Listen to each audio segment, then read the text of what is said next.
I wonder what a literal Kickstarter would look like. Like this. Ow! It stings. And I'm excited to show you today what we've been working on for the last few months in absolute secrecy. Identity is an MMORPG that's unlike any other. Identity is a highly ambitious MMORPG that aims to replicate today's world. You can run for governor or go completely the other way and become a crime boss. There is no AI, with every character in-game being another person playing.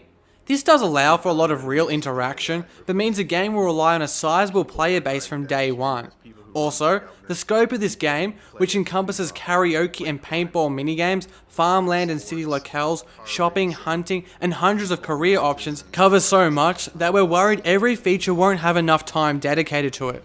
We know we're being a bit cynical about Identity, but if what is promised is delivered, we will have a GTA meets The Sims MMO.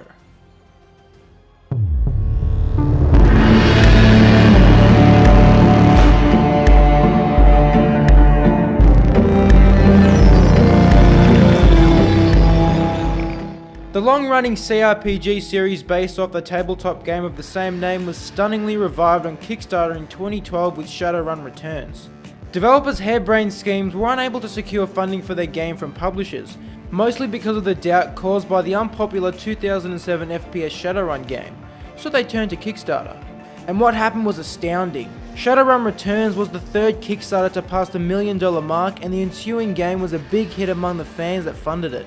Now, harebrained schemes are back and asking for their fans of the series to co-fund its next Shadowrun installment and effectively keep its production independent and free of publishers.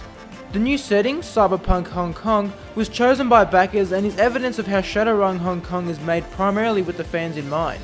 For newcomers, you can expect the tactical turn-based combat and brilliant narrative driven by the characters, story, writing and atmosphere that the Shadowrun series is known for.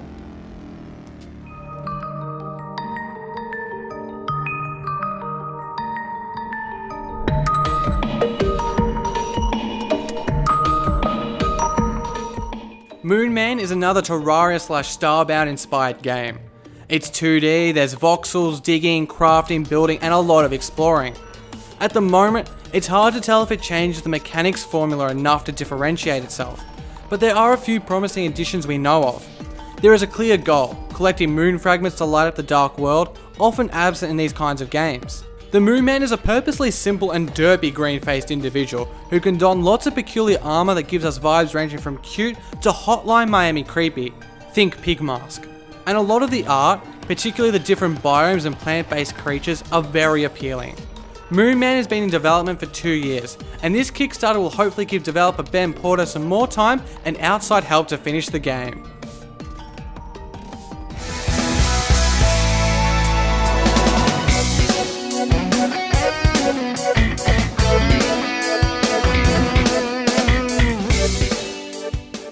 Drift Stage is a classic arcade racer modernised.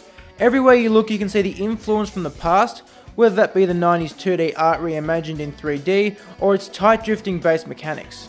It is certainly no racing sim with deep physics and car mechanics, but that means we get some good old fashioned pick up and play arcade gaming. In fact, it appears to have the accessibility of Mario Kart without the randomness. Yep, no blue shells. Where it really shows its modernisation is in its array of modes. Local and online multiplayer, endless drifting, career mode, daily challenges, workshop, time trial and single races against AI. Drift Stage is highly stylized with a sharp colour palette and some groovy 70s, 80s and 90s vehicles that in all would be satisfying enough just to gawk at. But if you pay, you can play.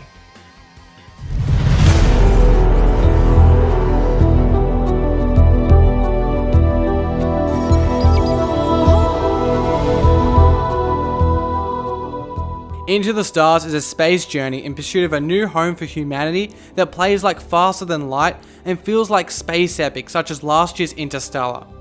Gameplay mainly focuses on management. You have a finite amount of resources on board, but you can send a crew out on an expedition on a nearby planet to find replenishments. But you don't know what's on the planet. The mission could be dangerous and lose you vital crew members, so do you send out dispensable squad members or ones who are more likely to do the mission successfully? And then there is a chasing pack of space pirates to factor in, so you can't stop for too long, which limits how many resources can be brought back to the ship.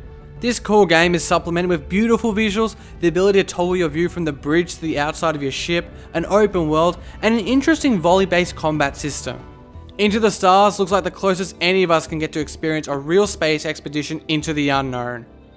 That's it guys, Kickstarter's back and it'll be here all year. Thanks for watching, my name's Lawrence. And my name's Josh. We'll see you next time here on Indieformed. I wonder what a literal Kickstarter would look like. Ow! Not good! I know you can do that. I wonder what a literal Kickstarter would look like. Like this. Ow! It stings.